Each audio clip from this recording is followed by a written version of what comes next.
السلام عليكم ورحمة الله تعالى وبركاته. كي بقيتو تنتمنى انكم تكونوا على خير وبخير وفي احسن الاحوال. اهلا بمحبي الديكور والتاويل. اليوم جيتكم بهذا البلاطو، هاد الصينيه اللي تتشوفوا شكل جديد وموديل جديد، هو بليزانو حقا ولكن بطريقه مختلفه على اللي تتعرفوا بليزانو. جا راقي وجا جميل وعطي واحد الجماليه لهذا البلاطو. اذا ان شاء الله الى عجبكم هذا الفيديو ندوزو ان شاء الله تشوفوا الطريقه كيفاش صوبتو. يلا هو معايا باش نبداو على بركه الله. غنحتاجو المرايه، غنحتاجو الاطار للصور، والقياس ديال الاطار اللي عندي هو فيه 40 على 40 والمرايه فيها 28 على 28 سنتيمتر. نحتاجو لهذا الورق اللاصق بابي اديزيف، ان ستيلو غاقل، وهاد لي بيي باش نحطوهم. غنحتاجو للدوائر، غنقسمهم على النص، غناخد القياس ونقسمهم. انا غنحتاج دوائر مكموله ونصف دائره، اذا غادي نقطعهم بهذه الطريقه.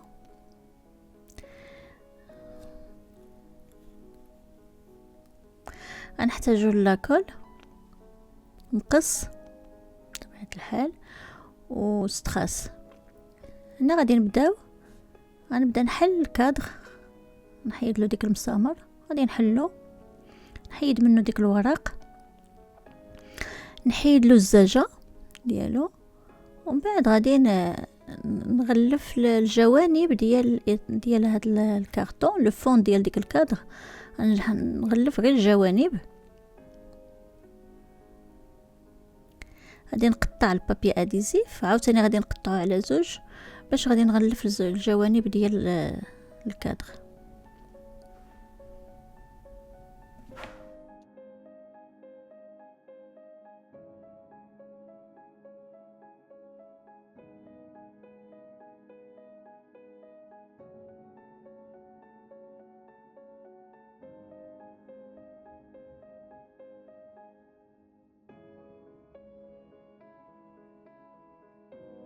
هاني كملت غلاف ديال الجوانب ديال هاد القاعده ديال الاطار. دابا اللي بقى لي غادي نغلف عاوتاني جوانب الاطار، غادي نقطع الطراف وغادي نلصقهم. دابا هاني غلفت الاطار والقاعده ديال الاطار غير الجوانب، لانه في الوسط غادي تكون المرايه في الوسط، اذا هذيك الشيء غلفت غير الجوانب. غادي نلصق القاعده ديال هذا الاطار بلاكول، غنحطها في بلاصتها.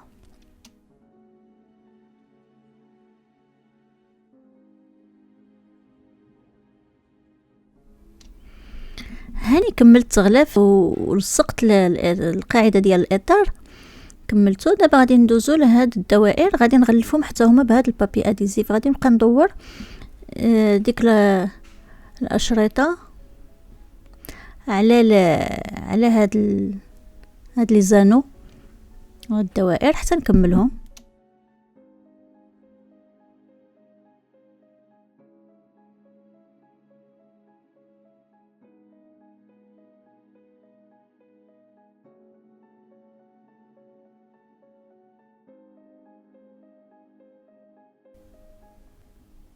هاني كملت هاد الدوائر بالتغلاف. دابا بقى لي غير نكملهم كاملين وحتى ديك النصوصه لي دومي سيركل حتى هما غادي نكملهم.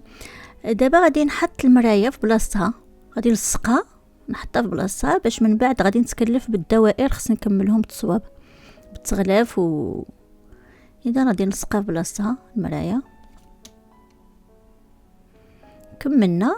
دابا غادي كما قلت لكم غلفت دزت التغلاف ديال ديك الدوائر. دابا بقى لي غادي ندير لهم ستخاس، غندورهم عاوتاني كلهم بهذا الستخاس. ما غاديش ندورهم، مي غادي نلصقهم غير من الفوق. غادي الدائره كلها بهذه الطريقه هذه، ماشي بنفس الطريقه اللي درت به البابي اديزيف. غادي نلصق غير من الفوق على هذا الشكل، وغادي نكملهم كاملين حتى هما.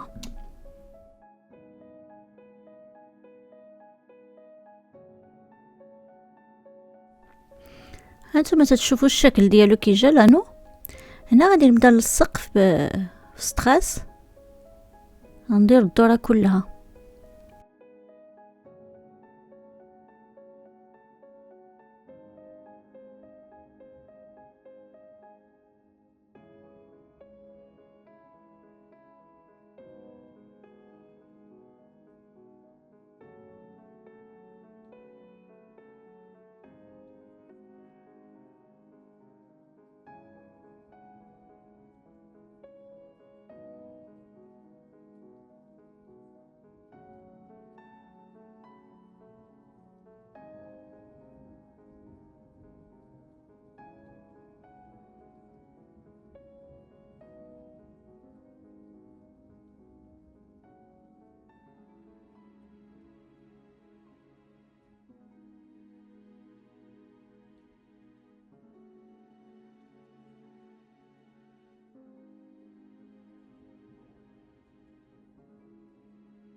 هانتوما تشوفوا الطريقه كيفاش لصقت هاد الستراس. اذا غادي نستمر هكا، هو كيفاش جا. دابا غادي نكمل الدورات كلهم بجوج. احنا كملناه.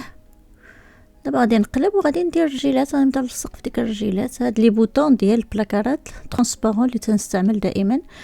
اذا غادي نلصق وحده بوحده.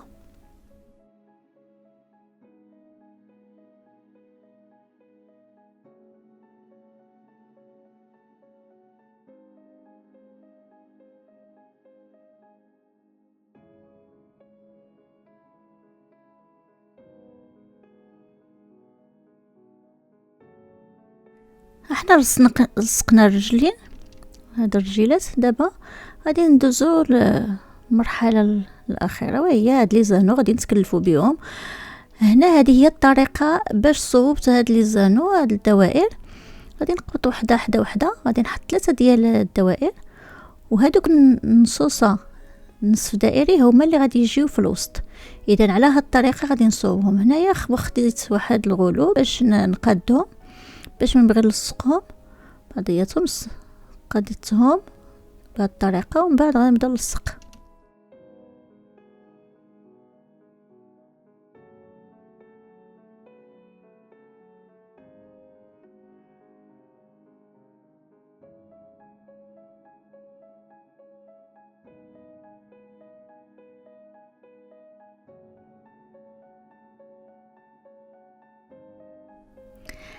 انا عندي هنايا هاد الطابي دائما تنبقى بعض المرات ناخذ عليها القياسات. راني حطيتهم في الخط مستطيل هكاك باش ناخذ عليهم القياس باش ما يمشيوش يجيو. اذا هكا باش نلصق ما يكونوش شي طالع شي هابط. اذا غادي نستمر على هاد الطريقه، نلصقهم مزيان. اذا هانتوما تشوفوا هذه هي الطريقه باش صوبت هاد لي زانو، هاد الدوائر على هاد الشكل. اذا غادي نستمر، غادي نبقى نلصق 3 ب3 حتى نكملهم.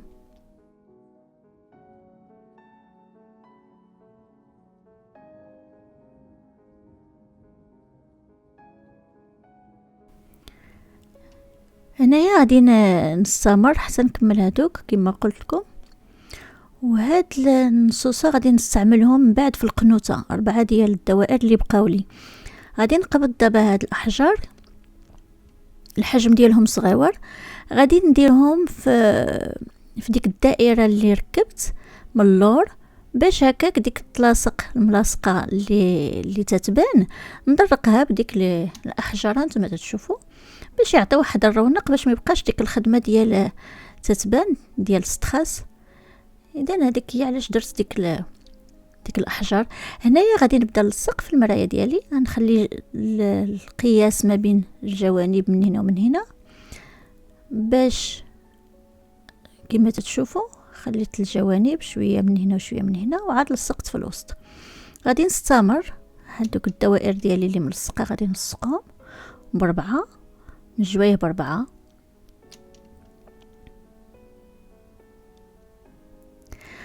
من بعد غادي نبدا نلصق كيف ما قلت لكم ديك النصوصه اللي خليت هنا. علاش خليتهم؟ باش نديرهم هنايا، باش نلصق عاوتاني ما بيناتهم في الجنب في القنات. غادي نستمر هكا، غادي نلصقهم كاملين. احنا كملتهم، هاني كملتهم كما تشوفوا. شو على شكل كي جا غزال، وهذا شكل جديد، منظر جديد بالدوائر ولكن موديل جديد. اذا هنايا بقى لي غير ديك نصف الدائرات اللي درتهم في الاخر في الجوانب، عاوتاني غادي ندير لهم هاد الحجيرات. نكمل بالحجيرات اللي بقاو لي. انتم تشوفوا الشكل ديالو، جا غزال، جا رائع. الدوائر لاصقين مزيان، راني تنهزو باش تشوفوا. اذا هذا هو الشكل. وعاوتاني نوتر موديل، كل مره موديل ديال لي بلاطو ما شاء الله كاينين بزاف، وانا تيحمقوني البلاطو تيعجبوني، وكل مره نديرو شكل. علاش لا، بما اننا تنحتاجو دائما حنا لي بلاطو. هكا نكونوا تشوفوا هاد الطريقه هذه. وهكا نكونوا كملنا هذا الفيديو. هذا البلاطو اللي جا راقي وجا يونيك وجا زوين وموديل جديد وشكل جديد. وإلا عجبكم هذا الفيديو ما تنسوش انكم ديروا اللايكات، وبالنسبه للمشتركات اللي تيحبوا الديكور ما يتردوش انهم يديروا الاشتراك. ونقول لكم الغزالات خليتكم على خير في هذه الساعه، والسلام عليكم ورحمه الله تعالى وبركاته.